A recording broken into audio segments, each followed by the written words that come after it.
En el libro de San Mateo, en el capítulo número 13, San Mateo capítulo 13, versículo número 34 y versículo 35, estamos trabajando con las parábolas de Jesús. Hoy vamos a ver la séptima de 7 parábolas que el Señor Jesús presenta en este capítulo 13. San Mateo capítulo 13, versículo 34, dice la palabra de Dios. Todo esto habló Jesús por parábolas a la gente, y sin parábolas no les hablaba, para que se cumpliese lo dicho por el profeta, cuando dijo: abriré en parábolas mi boca, declararé cosas escondidas desde la fundación del mundo. ¿Podemos estar en pie para orar? Querido Padre Celestial, muchas gracias por estar con nosotros. Pedimos, oh Dios, que sus ángeles nos acompañen y su Espíritu Santo nos dirija. Permita esta noche, Padre Santo, que su Espíritu bendito nos hable y a través de su santo libro nos enseñe palabra de vida para vida eterna. Y que al estudiar estas parábolas, cada uno de nosotros pueda descubrir, pueda comprender, entender, asimilar el significado y el valor de las mismas. Que el resultado de este estudio sea salvación y vida eterna para nosotros. Y que desde ahora y para siempre vivamos vidas que honren, alaben y glorifiquen a nuestro Dios. Lo pedimos, Señor, y agradecemos en el nombre santo de Jesús. Amén, Señor. Amén. Muy bien. Hoy debemos hacer un viaje más extenso. Pero vamos a comenzar en la parábola que se encuentra en el capítulo 13, versículo 47, hasta el versículo 50. Es la séptima de las 7 parábolas que Cristo presenta en este capítulo 13. Dice el versículo 47, asimismo, el reino de los cielos es semejante a una red que echada en el mar recoge de toda clase de peces, y una vez llena, la sacan a la orilla, y sentados recogen lo bueno en cestas, y lo malo echan fuera. Así será el fin del siglo. Saldrán los ángeles y apartarán a los malos de entre los justos, y los echarán en el horno de fuego. Allí será el lloro y el crujir de dientes. Hay una pregunta que debemos hacernos cuando leemos esta parábola de la red. Mire, por ejemplo, el capítulo 13, los versículos 37 en adelante. Respondiendo él les dijo: el que siembra la buena semilla es el Hijo del Hombre. El campo es el mundo. La buena semilla son los hijos del reino y la cizaña son los hijos del malo. El enemigo que la sembró es el diablo. La siega es el fin del siglo. Y los segadores son los ángeles. ¿No le parece que la parábola de la cizaña y el trigo tiene mucho que ver con la parábola de la red? ¿Sí o no? ¿Hay 2 grupos? ¿Separan uno de otros? ¿Los malos lo tiran otra vez al mar y se quedan solo con los buenos? ¿Y no pasa lo mismo en la parábola del trigo y la cizaña? Si usted mira bien, en el capítulo 13, las 7 parábolas establecen claramente y nos dan la idea clara de un conflicto cósmico, de un conflicto del universo. Cada una de las parábolas define 2 grupos, los que sí y los que no. Por ejemplo, en la parábola del sembrador, ¿cuántos terrenos eran? 4. Pero de los 4 terrenos, ¿cuántos terrenos produjeron mucho? 1 solo, y los otros 3, nada. Así que solo hay 2 grupos, 3 que no hacen nada y un grupo que produce bastante. En la parábola del trigo y la cizaña, ¿cuántos grupos hay? 2. En la parábola de la red, ¿cuántos grupos hay? 2. Los peces buenos y los peces malos. Está envuelto en cada una de las parábolas un conflicto que debemos estudiar. Un conflicto que vamos a introducir hoy. Y más que eso, debemos conocer los antecedentes de la parábola del capítulo 13. ¿Por qué? Porque si no entendemos los antecedentes, no entenderemos las parábolas. Las parábolas aparecen en el capítulo 13 por una razón. Tienen una razón de ser. Recuerde que una parábola es una comparación. Y alguien definió una parábola como un conocimiento profundo espiritual a partir de acontecimientos sencillos de la vida. Cosas sencillas de la vida son usadas para enseñarnos verdades profundas del mundo espiritual. Descubrirlas, entonces, son bendiciones para nosotros. De allí la importancia y la trascendencia de lo que debemos hacer esta noche. Cuando estudiamos el capítulo 13, nos preguntamos, bueno, ¿por qué Cristo cambia de estrategia y cambia de metodología en el capítulo 13? Número 1. Número 2, ¿por qué en el capítulo 10 presenta la verdad en una forma directa? Número 3, ¿por qué en el capítulo 5, 6, 7 de Mateo, el Sermón del Monte, presenta la verdad en una forma directa y ahora en el capítulo 13 no lo hace así, sino que usa parábolas? ¿Qué es lo que está pasando? Es muy importante lo que vamos a estudiar ahora, por favor. Debemos entender que en el capítulo 13 Cristo hace un cambio de estrategia porque en el capítulo 11 y el capítulo 12 lo rechazan. A pesar de ser quien es, lo rechazan. A pesar de ser quien es, no lo reciben. A pesar de ser el Mesías, no lo quieren. Y a pesar de haber traído una bendición de Dios, no la aceptan. Y a pesar de presentarse como quien Él es, no está conforme a las expectativas del pueblo judío. Los judíos esperaban un Mesías diferente, un Mesías de otra manera, no un Mesías así. Nosotros queremos un Mesías conquistador, un Mesías libertador, un Mesías que vence al enemigo, un Mesías que nos hace rico, un Mesías que nos cambia esta miseria en los más poderosos de la tierra. Y Juan el Bautista había predicado eso, y Juan había dicho eso, y Juan creía eso. Por eso, cuando Juan está en la cárcel y los discípulos vienen y le dicen que Cristo se limita solo a sanar enfermos, a sacar demonios y a hacer milagros y maravillas, Juan se dice, mira, vayan y pregúntenle que si él era el que había de venir o esperamos a otro. Juan no oye que se están preparando para la guerra, no oye que están comenzando a derrumbar las tropas o las legiones romanas y ve que Cristo se limita solamente a predicarle al pueblo la salvación. ¿Qué está pasando aquí? Y entonces en el capítulo 11 y 12 descubrimos cómo Cristo lo rechazan. San Mateo capítulo 11. San Mateo capítulo 11 versículo 12 en adelante. Mire usted lo que dice. Tenemos que entender este conflicto para entender el 13 y entender el porqué de las parábolas. San Mateo capítulo 11 versículo 2.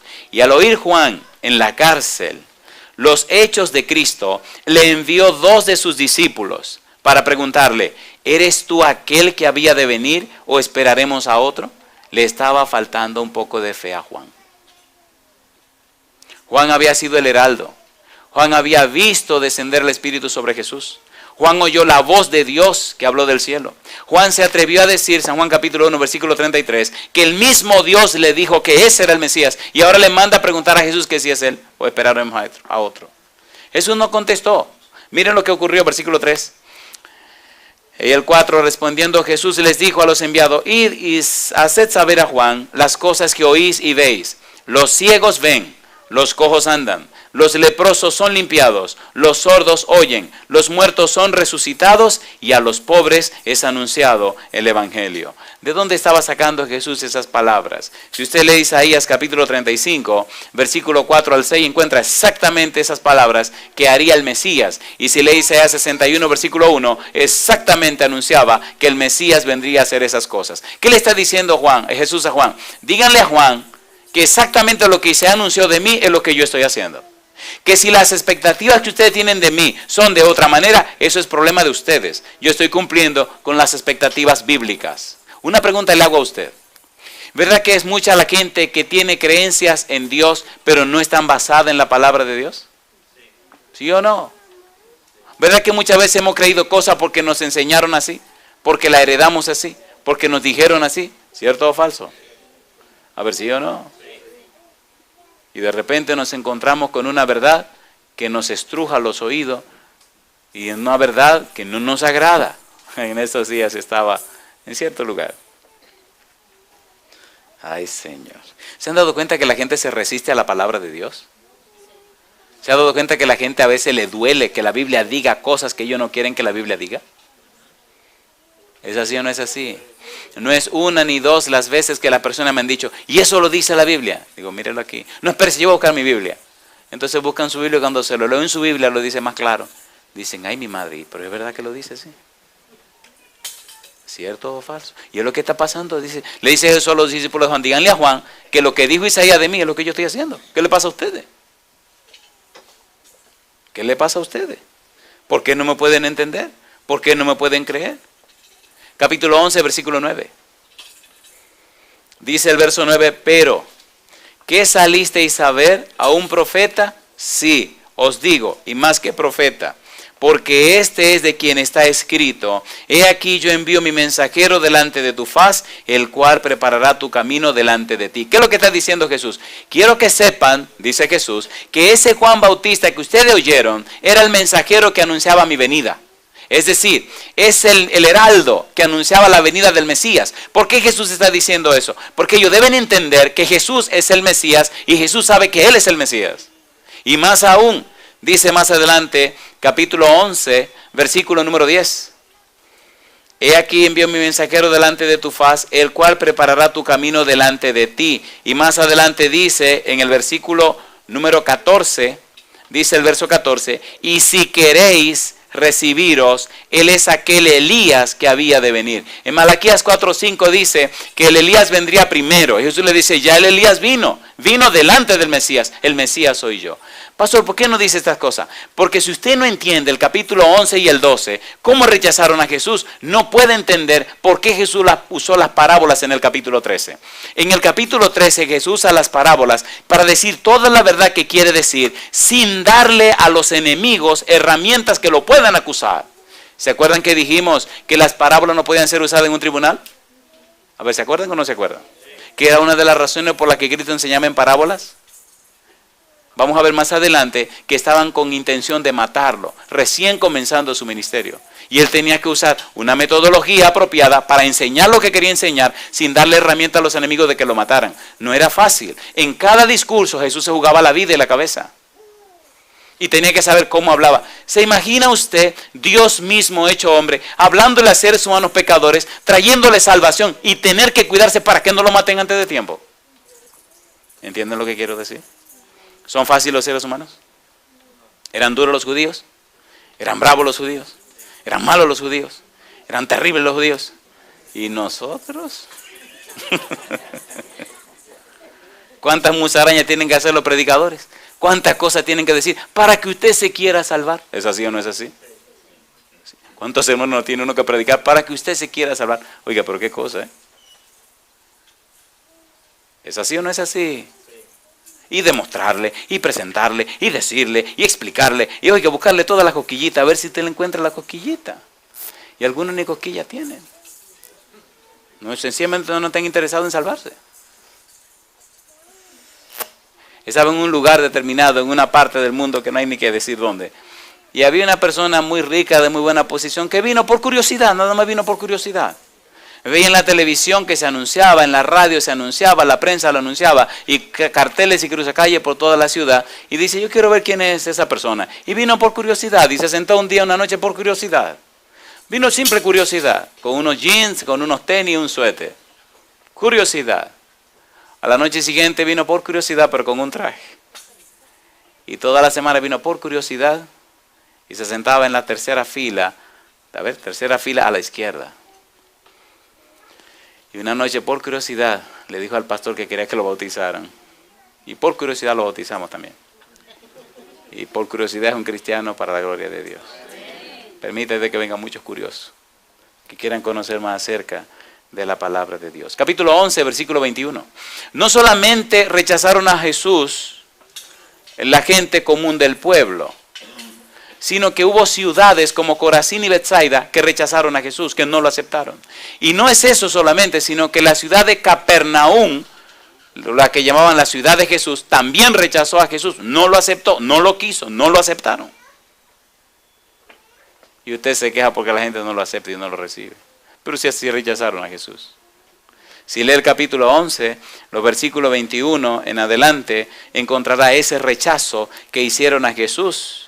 Pero aquí viene la parte dura donde me quiero detener. Capítulo 12. Los fariseos rechazaron a Jesús. Versículo 2. Viendo los fariseos, le dijeron, he aquí tus discípulos hacen lo que no es lícito hacer en el día de reposo. Aquí comenzó la guerra. Versículo 14. Y salidos los fariseos, tuvieron consejo contra Jesús. ¿Para qué cosa dice? Para destruirle. ¿Quiénes eran los fariseos? Miren, existían los fariseos y existían los escribas. ¿Los fariseos y quiénes? Y los escribas. Los escribas, así mismo como dice, eran los que escribían la ley. Y los fariseos eran los maestros que enseñaban al pueblo. Si los maestros que enseñan al pueblo rechazan a Jesús, mi pregunta, ¿van a recomendarle al pueblo que oigan a Jesús? No, todo lo contrario. Entonces, ¿quiénes estaban impidiendo que la salvación llegara al pueblo? Los fariseos, los maestros. Recuerde que estamos hablando del conflicto cósmico. Lo que estoy diciendo con esto es que aunque Jesús es Dios que se hizo hombre, que aunque Jesús vino a traer la salvación a la tierra, había un poder maligno y perverso que estaba trabajando en la gente para que no aceptaran a Jesús. ¿Cierto o falso? ¿Sí o no? Y le hacían la vida imposible a Jesús y trataban de impedir que Jesús pudiera enseñar. En los capítulos 5, 6 y 7 de San Mateo, Jesús presenta lo que se llama el Sermón del Monte, el discurso maestro de Jesucristo. Las reglas del reino de la gracia. En el capítulo 10, Jesús presenta un discurso y un sermón claro y directo. Y eso trajo una reacción tan negativa, una reacción tan contraria, que en el capítulo 13 tiene que cambiar la estrategia. Ya no puede hablar de esa manera. Ahora tiene que cambiar la forma de presentar la verdad. Y si usted no entiende esta parte, no entiende las parábolas. Las parábolas son usadas por el Señor Jesús como un recurso de poder decirle la verdad a la gente para que el mal no impida que la verdad le llegue a la gente. Si hoy el enemigo lucha para que la gente no conozca la verdad, en la época de Jesús era peor. Es un conflicto entre el bien y el mal. Satanás luchando con sus demonios para que la gente no quiera. Y Jesús luchando con el bien para que la gente pueda escuchar. ¿Existe el conflicto hoy en día, sí o no? A ver, sí o no. No ha terminado y por eso tenemos que entender las parábolas. Veamos un poco más esta insistencia de los fariseos. Versículo 15, capítulo número 12. Sabiendo esto, Jesús se apartó de allí y le siguió mucha gente y sanaba a ¿cuántos? Sanaba a todos. Versículo 24. Mas los fariseos al oírlo decían, este no echa fuera los demonios, sino por Belcebú, príncipe de los demonios. Así que están diciendo que Jesús tiene ¿a quién? Al demonio. ¿Es fuerte la batalla? ¿No ha sentido usted que hay algo muy malo que no quiere dejarle crecer en el conocimiento de la palabra de Dios? ¿No ha notado usted, a pesar de los años que tiene siendo cristiano, que usted no está en la altura y en el nivel espiritual que debería estar con tanto tiempo que tiene en la iglesia? ¿Es así o no es así? Entonces, ¿se está desarrollando el conflicto en la vida suya? A ver, ¿sí o no? ¿No se ha dado cuenta que hay 1000 cosas que nos distraen de un conocimiento más profundo, más cierto de la palabra de Dios? Algunos cuando toman la Biblia les cae sueño. O cuando compran un libro comienzan y ya no saben ni por dónde van. O cuando están orando, de repente se eleva el santo al cielo y ya no saben ni lo que están diciendo en la oración. ¿Sí o no? ¿Sí o no? Y agarran el folleto de la escuela sabática y no saben por dónde iban antes. Y eso se le hace un lío a la vida. ¿Está fuerte el conflicto entre el bien y el mal, sí o no? Entonces Jesús hace un cambio en la estrategia. Y ahí llegamos al capítulo número 13. En el capítulo 13 Jesús usa las parábolas. Quiero enfatizar mucho este asunto del uso de las parábolas porque es fundamental para todas las 2 semanas que vamos a trabajar. Allí en las parábolas Jesús hace uso del conocimiento que tiene para presentar una verdad tan clara, pero a la vez tan disfrazada, de manera que los niños lo puedan entender y los más sabios se puedan hasta confundir. Las parábolas salen a la luz en un contexto de rechazo. Lo rechazan la gente del pueblo, lo rechazan los fariseos, lo rechaza la gente que cree, la gente que puede, y entonces al oír las parábolas se quedan, como dicen los mexicanos, se quedan picados. Quieren saber qué es lo que significan las parábolas. ¿Qué es lo que él quiere decir?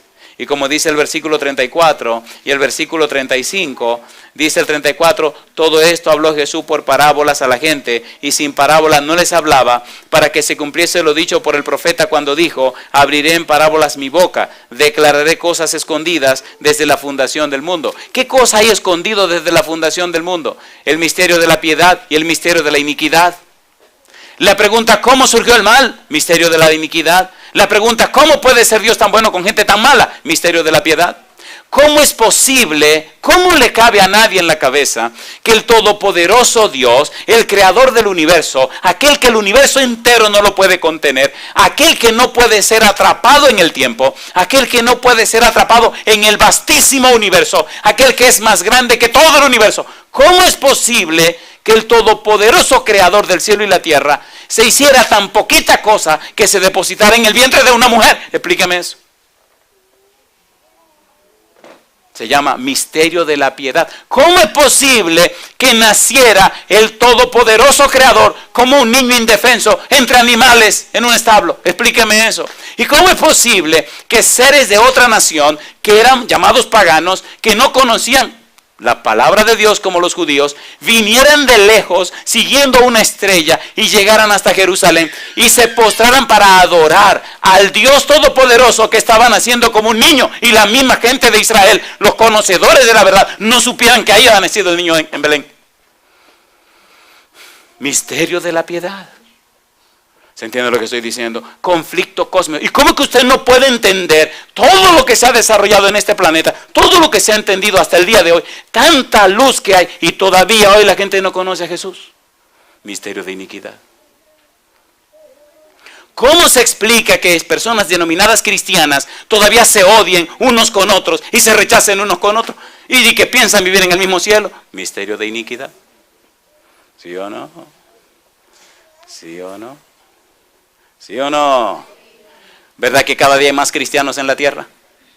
Ajá, ¿y por qué impera tanto el mal? ¿Verdad que cada día hay nuevas iglesias y más supuestos cristianos en todo el mundo? ¿Y por qué el mundo se está yendo a pedazos? ¿Qué pasa con esos cristianos? ¿Cómo es que el mal impera tanto cuando cada día hay más cristianos? Misterio de iniquidad, conflicto cósmico. ¿Es así o no es así? ¿Es así o no es así? ¿Tienen sentido las parábolas? Claro. Claro, y entonces hay que tomarlas, colocarlas en el momento en que aparecieron y luego aplicárnoslas a nosotros hoy día. ¿Hay trigo y cizaña hoy día? ¿Hay diferentes tipos de terreno? ¿Sí o no? ¿Vendrá el Señor a recoger a sus hijos? ¿Pondrá uno de la derecha y otro a la izquierda? ¿Usted estará en alguno de los dos lugares? Pero vamos a ser sinceros usted y yo esta noche. ¿Verdad que eso no le quita el sueño? No le quita el sueño. ¿Verdad que usted nunca ha tomado bien en serio el asunto de, ven acá, ¿dónde estoy yo realmente con Dios? ¿Estoy en la posición de salvarme o en la posición de estar perdido? Nadie piensa en eso. Se acuestan en la noche muy seguros de que van a amanecer. ¿Y quién le asegura a usted la vida para mañana? ¿Tiene sentido o no tiene sentido? A ver, ¿sí o no, queridos? ¿Verdad que deberíamos tomar más en serio este asunto? ¿Sí o no? Estaba en una universidad, hablando para estudiantes. Los estudiantes tienen unas preguntas muy interesantes y muy curiosas también. Y se me acerca una muchachita con cara de buena gente, con cara de ángel, pero no de ángel caído, sino cara de ángel. Y con su falda larga y su carita de buena gente y toda esa bobería que la gente usa para engañar. Había una fila larga de muchachos, como 40 muchachos haciendo turno, había que atenderlo. Así que me sentaba a las 9 de la mañana y me paraba de ahí a las 12:30 para ir a comer. Y era muchacho y oyendo todo tipo de historia y preguntas, y se iba uno y venía el otro, y ahí tenía que aguantarme porque a eso fue que fui. Y viene este ángel caído y me pregunta, me dice, míreme. Digo, mire, ¿qué es lo que tú quieres que yo te mire? Y dice, ¿cómo usted me ve? Digo, tú, sí, una mentirosa, una persona falsa que finge y que engaña. Así, eso es lo que quiere que yo te diga. Y se queda así y me dice, ¿cómo así? Digo, tú sabes muy bien la poca vergüenza que tú haces y estás fingiendo cristianismo y tú no eres nada. Y empezó a llorar. Digo, ¿tú no crees que ya es tiempo de ser un poquito más seria y de decir verdaderamente lo que tú eres? Es verdad que hay muchos cristianos falsos. ¿Sí o no? Sí. Y creen que están engañando el mundo. Se están engañando ellos mismos. Pero hay que mucha gente sincera que quiere conocer la verdad. ¿Sí o no? Gente que quisiera entregarle su corazón a Dios y están confundidos por los malos testimonios que hemos dado nosotros. ¿Es así o no es así? Entonces necesitan conocer la verdad. De eso se trata el conflicto cósmico. ¿Cómo el mal se ha metido dentro del bien? ¿Dónde sembraron la cizaña? En el campo del Señor. ¿Y el trigo y la cizaña tuvieron que hacer qué cosa? Crecer juntos. ¿Quién sembró la cizaña? ¿Dónde la sembró? En el campo de Dios. ¿Dónde está la cizaña sembrada? En el campo de Dios. Ahora una pregunta le tengo. ¿Hay que odiar la cizaña? No. ¿Hay que amar la cizaña? Sí, pero usted tiene que entender qué significa amar. Amar significa tener un comportamiento apropiado con la cizaña. Tratar a la cizaña con respeto y consideración. ¿Por qué? Si usted quiere descubrir la primera cizaña que hay en la iglesia, mírese al espejo. Y posiblemente vea la primera cizaña. Una persona que es trigo jamás se alardea de ser trigo. Todo trigo se siente humanamente pecador e indigno y sin ninguna cosa a su favor. ¿Cierto o falso? Todo cristiano verdadero es humilde, es sencillo y está dispuesto a servir y a darse para la gloria de Dios. La cizaña no. Pero mejor sigamos con esto para evitarnos problemas, ¿verdad?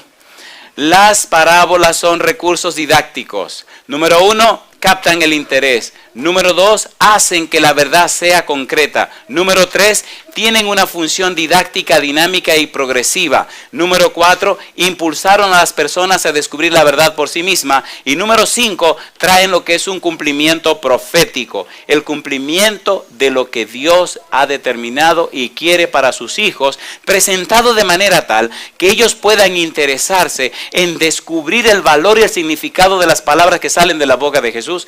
Jesús presenta ahora la verdad del reino en parábolas para que los que viendo no vean y los que oyendo no entiendan y no se arrepienten y no se salven. Ay, ya le regó el pastor. Y entonces, ¿se han dado cuenta que mucha la gente curiosa que oye la palabra de Dios, pero no tienen amor por la salvación? Las parábolas son lanzadas para despertar en la gente el interés. Y todo el que tiene verdadero interés de la salvación, entonces se acerca para conocer el valor de las parábolas. ¿Cierto o falso? En la parábola del sembrador, ¿dónde regó el sembrador la semilla? En todas partes, ¿sí o no? En todas partes. ¿Cayó semilla junto al camino? ¿Se la comieron las aves? ¿Cayó semilla entre pedregales? ¿Se ahogó cuando el sol afloró? ¿Cayó semilla entre los espinos? Se ahogaron con el, pero la siguió regando. ¿Sigue el Señor regando semilla por todas partes a ver si se germina en algún lugar? ¿Sí o no? ¿Verdad que muchas veces la semilla cae en lugares donde jamás se pensó que iba a germinar y produce 100 por 1 y hace maravilla esa semilla? ¿Sí o no? Es semilla de Dios. Semilla de Dios. Las cosas que Dios puede hacer, nadie la puede imaginar. Hacía 5 años que no iba a la República Dominicana. Había un muchacho en su casa viendo televisión y alguien le comentó, ¿sabe quién viene una semana para acá? ¿Quién? El pastor fulano de tal. No me diga, hace 5 años que no lo vemos. No, yo tengo 8 años que no lo veo. Ah, pues vamos a ir una noche a verlo. Sí, ok, para salvarlo, sí, vamos. Este muchacho tenía como 7 u 8 años que se había ido de la iglesia, se había puesto a hacer cosas que no convienen y bueno, se había divorciado y su vida era un desastre y fue a curiosear. Un tipo alto, tiene como 6'5 o 6'6". Y llega esa primera noche, cuando termino de predicar que salgo afuera, viene y me abraza y me dice, ay pastor, cuánto tiempo que no lo veía. Voy a estar viniendo esta semana para poder compartir con usted, sé que se va muy pronto. Le digo, ¿cómo no? Su abuela tiene 92 años. Es una mujer cristiana de fe y una mujer que ama la oración. ¿Y qué ocurrió? Al final de la semana, como para el jueves, él se me acerca lloroso y me dice, llamé a mi abuela y le dije que el sábado yo voy a arreglar mi vida con Dios. No sé lo que me pasó durante esos 6, 7 años. ¿Cómo es que yo estaba tan lejos de Dios? ¿Cómo es que yo estaba haciendo cosas tan raras? Si nunca en mi vida yo amé esas cosas. Y pasé 6 años de mi vida haciendo esas pocas vergüenzas. Y ahora esta semana yo siento como si mi mente se me hubiera limpiado. Y me pregunto, pero ¿cómo es que yo estuve en esas cosas? Llamé a mi abuela y le dije, abuela, ven el sábado que yo me voy a bautizar. Una pregunta le hago a usted. ¿Trae el Espíritu Santo luz a la mente de la gente? ¿Cambia el Espíritu Santo el corazón de la gente? ¿Sí o no? Pero la gente hay que exponerla a la palabra de Dios. A la gente hay que presentársela a la palabra de Dios. De allí la importancia de lo que estamos estudiando. San Mateo capítulo número 7, versículo 24 al 27, tienen la misma conclusión que la parábola de la red y que la parábola de la cizaña. Recuerde que estamos trabajando y presentando ese conflicto cósmico que no solo se desarrolla en el universo y no solo se desarrolla en la tierra, sino que se desarrolla en cada corazón presente. ¿Verdad que dentro de su corazón hay una vocecita que le dice, entrega tu vida a Jesús? Y hay otra vocecita que le dice, ahora no. ¿Cierto o falso? Y hay una lucha entre un sí y un no, y un sí y un no, y un sí y un no. Mira lo que dice el Señor Jesús. Termina San Mateo capítulo 7, versículo 24 en adelante. Cualquiera pues que me oye estas palabras y las hace, le compararé a un hombre prudente que edificó su casa sobre la roca. ¿Y qué dice ahora? Descendió lluvia y vinieron ríos, y soplaron vientos, y golpearon contra aquella casa, y no cayó porque estaba fundada, ¿dónde? Sobre la roca. Pero cualquiera que me oye estas palabras y no las hace, le compararé a un hombre insensato que edificó su casa sobre la arena. Y descendió lluvia, y vinieron ríos, y soplaron vientos, y dieron con ímpetu contra aquella casa, y cayó, y fue grande su ruina. ¿Qué nos está diciendo Jesús? Querido, no solo escuches estas cosas, acéptala, vívela, hazla tuya, y cuando la tormenta y la tempestad venga, no te podrá vencer. ¿Tiene sentido o no tiene sentido? Capítulo número 10, versículo 40 al 42. La misma conclusión. Capítulo 10, versículo 40. El que a vosotros recibe, a mí me recibe. Y el que me recibe a mí, recibe al que me envió. El que recibe a un profeta, por cuanto es profeta, recompensa de profeta recibirá. Y el que recibe a un justo, por cuanto es justo, recompensa de justo recibirá. Y cualquiera que dé a uno de estos pequeñitos un vaso de agua fría solamente, por cuanto es discípulo, de cierto os digo que no perderá, ¿qué cosa? Su recompensa. ¿A dónde queremos llegar? ¿Qué es lo que queremos decir? Escuche por favor. Las parábolas tienen un fin. El fin de las parábolas es que cada persona que la escuche alcance la salvación. ¿Verdad que de los 4 terrenos el último era el terreno bueno? ¿Verdad que en la parábola del trigo y la cizaña el Señor, el dueño, no dice que arranquen la cizaña, sino que la dejen hasta el final? Una pregunta. ¿Verdad que entonces en el momento en que es sembrada la cizaña, hasta el momento que llegue el final de la cosecha, ¿verdad que hay un margen de tiempo donde la cizaña puede ser cambiada en trigo? ¿Sí o no? ¿Sí o no? ¿Sí o no? ¿Puede Cristo cambiar corazones? ¿Puede una cizaña mala y perversa al Señor cambiarle y convertirse en trigo? Pablo, ¿qué cosa era? Una tremenda cizaña. ¿En qué la convirtió? En una maravillosa planta de trigo. Yo no sé si tú eres trigo o cizaña. Una cosa yo sé, que si eres cizaña, el Señor te puede cambiar en trigo. Yo prefiero siempre pensar que posiblemente soy una cizaña y que necesito orar, ayunar, rogar y clamar a Dios para que me convierta en un hermoso trigo. Porque casi todo el mundo dice que es trigo, pero cuando vive como cizaña. Mire qué ironía. ¿Sí o no? ¿Sí o no? ¿Qué le gustaría ser? ¿Trigo o cizaña? ¿Qué tipo de peces le gustaría ser? ¿Un peces bueno o peces malos? Vamos a ver todo lo que hemos dicho esta noche en otra parábola. Bueno, no quisiera lanzarme a esa parábola porque el tiempo no nos daría. Pero vamos a cerrar todo esto con un pensamiento del Señor Jesús. ¿Está interesado Jesús en salvar a la gente? ¿Puede Jesús salvar a la gente? En el capítulo 11 precisamente, donde rechazan a Jesús, miren lo que él dice. San Mateo capítulo 11, versículo 28. ¿Qué dice Jesús? Venid a mí todos los que estáis trabajados y cargados. ¿Y qué dice? Y yo os haré descansar. Llevad mi yugo sobre vosotros y aprended de mí, que soy manso y humilde de corazón, y hallaréis descanso para vuestras almas. ¿Por qué dice ahora? Porque mi yugo es fácil y ¿qué cosa? y ligera mi carga. Recuerde que Cristo está enseñando parábolas. Esas parábolas son parte de las enseñanzas de Jesús. Esas parábolas son parte de la palabra de Dios.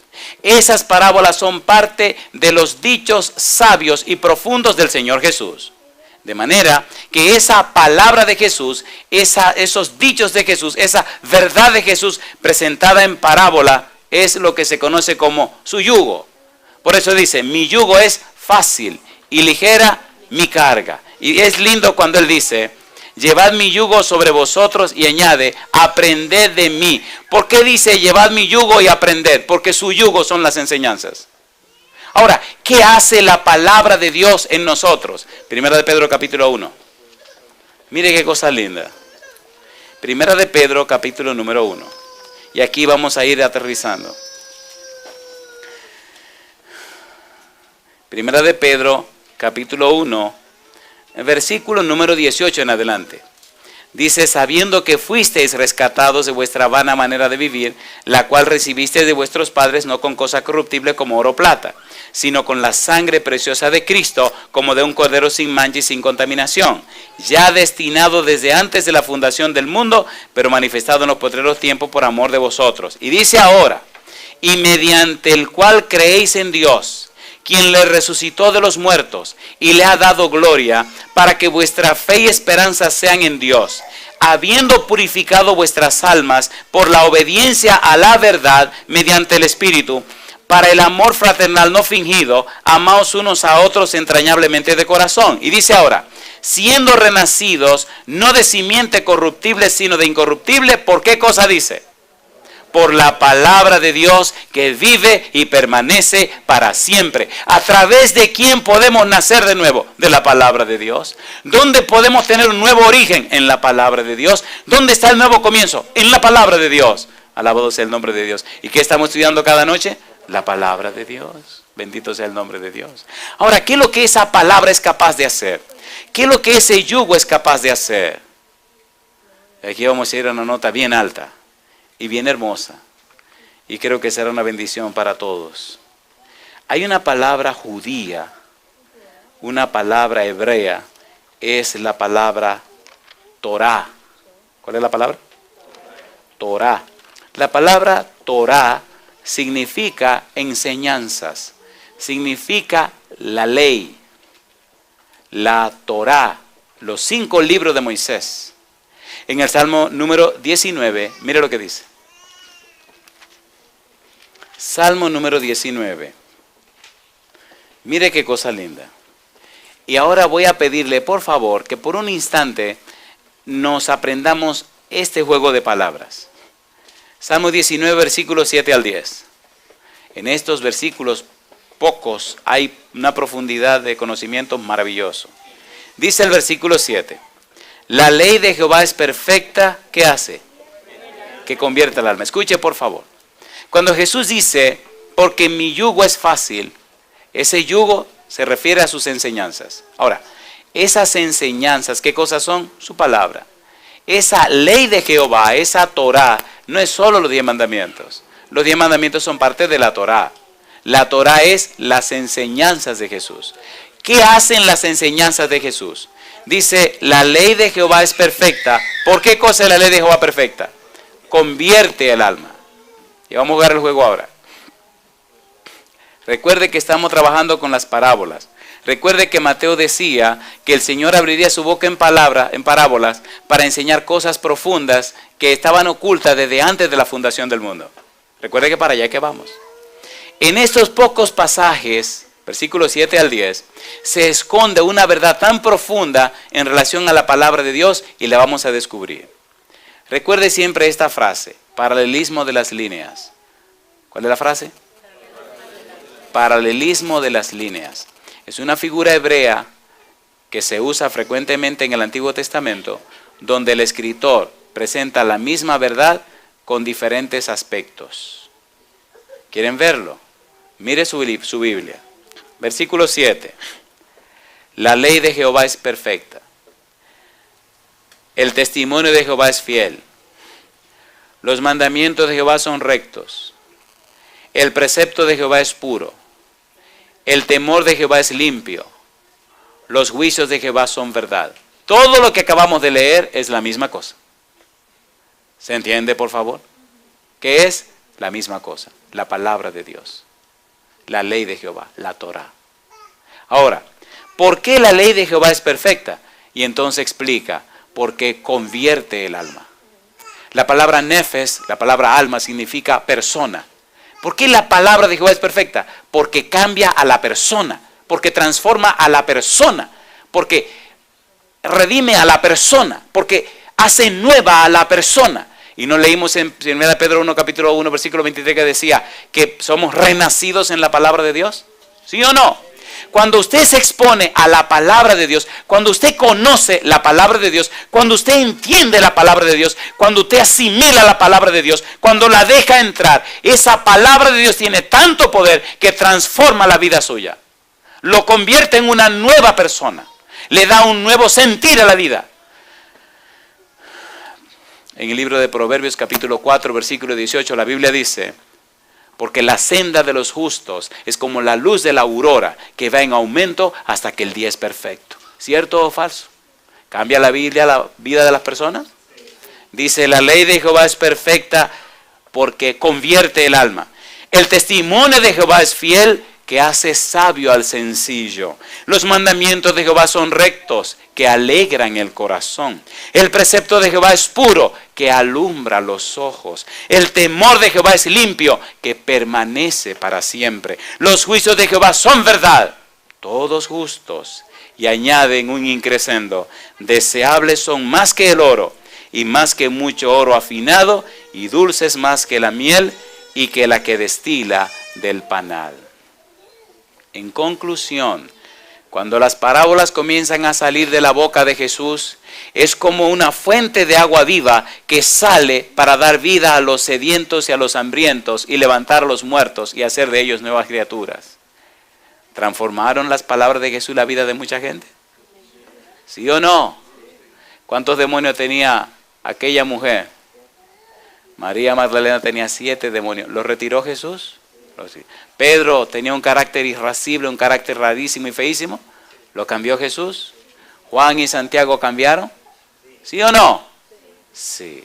La pregunta esta noche: ¿se atreve usted a exponerse a la palabra de Dios para que lo cambie? ¿Para que lo transforme? ¿Para que lo convierta en un hijo de Dios? Es el valor de las parábolas. Quisiera usted, cuando el Señor venga, poder decir: he aquí, este es nuestro Dios, le hemos esperado y Él nos salvará. Quisiera usted estar en pie cuando Jesús venga y que le diga: bien, buen siervo fiel, sobre poco has sido fiel, sobre mucho te pondré, entra en el gozo de tu Señor. ¿Le gustaría escuchar esas palabras? Si le gustaría, póngase en pie conmigo. Cuando el Señor Jesús venga, habrá 2 grupos, así como dice la parábola. San Mateo capítulo 25 dice que habrá solo 2 grupos. En uno de los 2 grupos estará usted. Y me gustaría orar especialmente por los que van a estar en el primer grupo. Por el segundo grupo no. Dice el Señor Jesús a Mateo capítulo número 25, versículo 33, y pondrá las ovejas a su derecha. ¿Y ahora qué dice? Y los cabritos a su izquierda.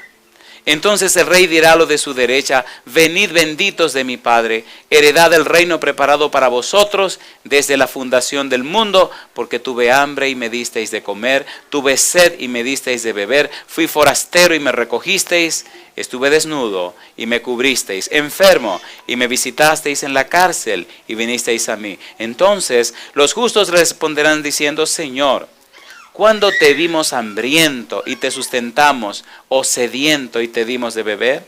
¿Y cuándo te vimos forastero y te recogimos, o desnudo y te cubrimos? ¿O cuándo te vimos enfermo o en la cárcel y vinimos a ti? Y respondiendo el rey les dirá: de cierto os digo, que en cuanto lo hicisteis a uno de estos mis hermanos más pequeños, a mí lo hicisteis. ¿Cuánta teología sabía esta gente?